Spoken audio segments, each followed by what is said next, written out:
Hello, this is Taylor Elwood, the Eugene Pagan Pride workshop coordinator, and I am interviewing Joanna Brook, who's going to be one of our workshop presenters. She's going to be teaching a class on living a magical life, and you're also doing the Eugene public ritual.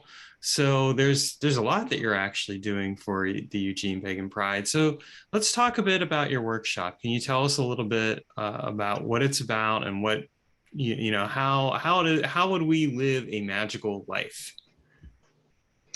Yeah, so the workshop is how to live a magical life. And I had the idea for this workshop when you and I actually went to by candlelight and conjure the magical shop or spiritual shop in Salem to do a class. And in speaking with the proprietor, she said that classes are in high demand, especially for people who are new to following a pagan path. And I thought, this is one of my personal vows that I have taken in the sacred ceremony in doing work with Venus and Venus in retrograde. And one of the vows that I took during that process was that I will live a magical life, and that living a magical life will support my mental health. Um, I think as many of us are coming to terms with our abilities, if we have psychic abilities or simply, see the world from a pagan viewpoint, which can involve communication with spirits, which can involve, being able to um, move in other realms or perceive other realms. Sometimes those kinds of things, when we're first becoming aware of them, can be frightening, and it can seem like maybe there's something mentally problematic about that if you haven't been raised in that kind of culture, which I was not. So living a magical life is about understanding the basic principles of uh, eclectic modern paganism and applying those to one's own experiences in a way that supports living life magically. Okay, excellent. So your workshop's going to teach us some of these fundamental skills, which I think is really important, especially for people just starting out, but even for somebody who's more experienced, who's been around the block for a while, sometimes getting a fresh perspective on what it means to live a magical life could be really helpful. It is. It's a good practice to get back in touch with what our values are, and it can be helpful to learn about how someone else perceives the values of a pagan lifestyle. And yeah, and this will convey, these are my values. This is how I live a magical life, and this is how you can apply it to, creating your own personal practice and living magically on a daily basis. Excellent. Well, I'm really looking forward to seeing that workshop at Eugene Pagan Pride. I know you're going to also be teaching a more extended version down the line, but this will kind of give us a taste of what it's about. Yeah, in the extended version, I plan on having it be an artistic somatic workshop where participants will actually make oracle cards based on these values and based on these um, skill sets that enable living a magical life, that then they can take those home with them and refer back to them. Of course, if you take notes at the workshop, you'll have something to refer back to as well. But it's a sort of a miniaturized version of that larger workshop that I'll be offering in the future. Excellent. Now, when did you become a pagan? You mentioned that you haven't been a pagan all your life. So at some point you became a pagan. And what led you to become a pagan? What led me to become a pagan? Well, you know, I have had experiences um, since I was a small child of the unseen world, especially the fairy realms, actually.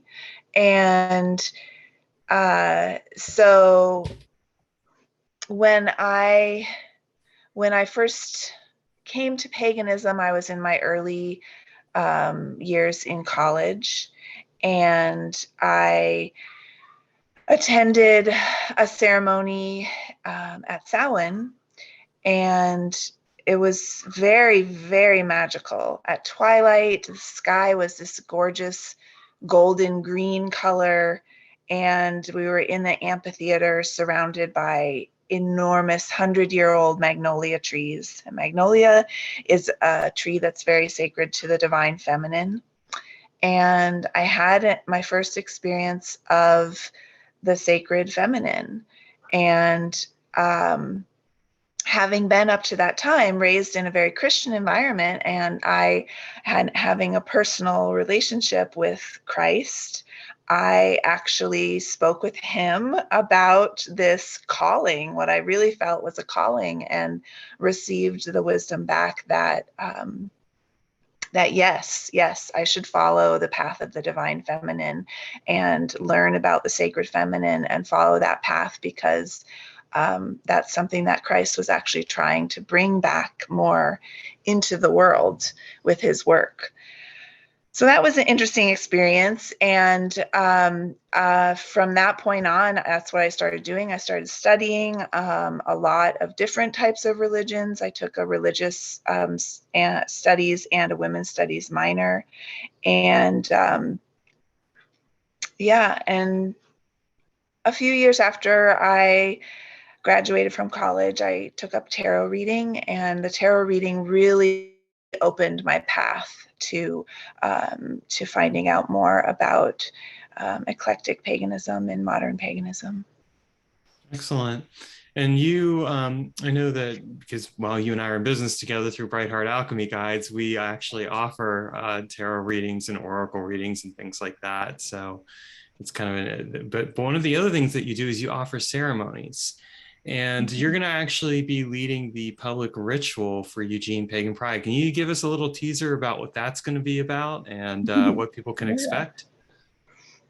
Yeah, so I know that you are also as excited as I am about presenting this ritual with the help of several very, very wonderful, dedicated volunteers.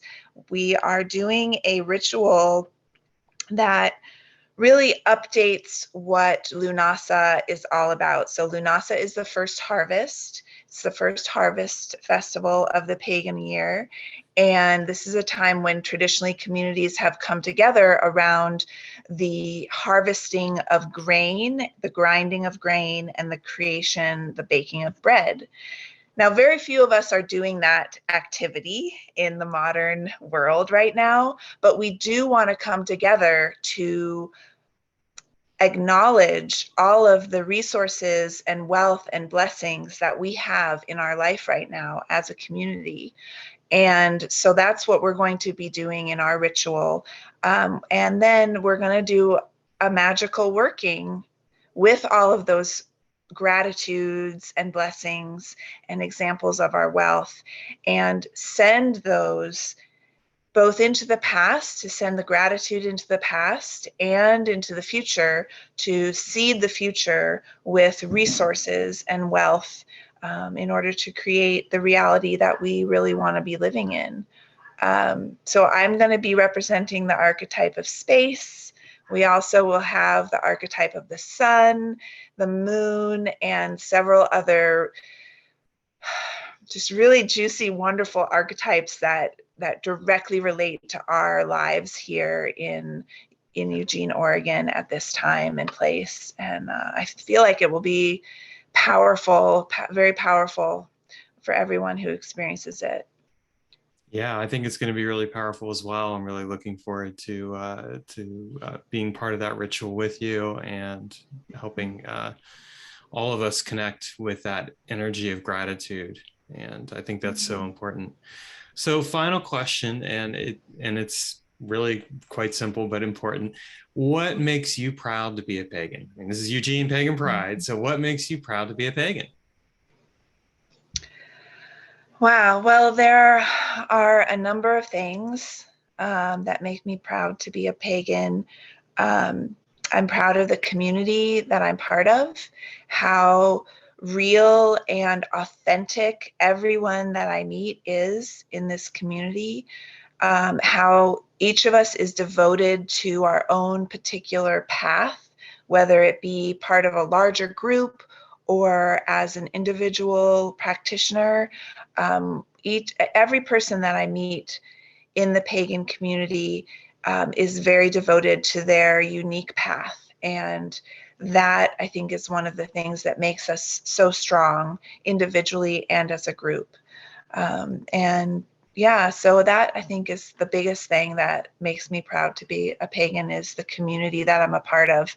Whether I meet with people in ceremony every new moon or not, I mean, that would be lovely, or every full moon, or even every cross quarter and quarter day, like that would be a wonderful thing to have, that kind of community. But I know that there are people out there that are doing this at the same time. And because we have the ability, at least in our belief systems, to transcend time and space and connect with each other person who is standing under the full moon, calling down the moon, it's really beautiful. It's really beautiful. And it creates the possibility for the world that we really want to live in. So. Thank you. That's really lovely, and I really like that answer. And that's great. All right, so thanks for coming on to here, and Yeah, we look forward to seeing you at Eugene Pagan Pride. I look forward to being there with you, Taylor. Thank you. Take care.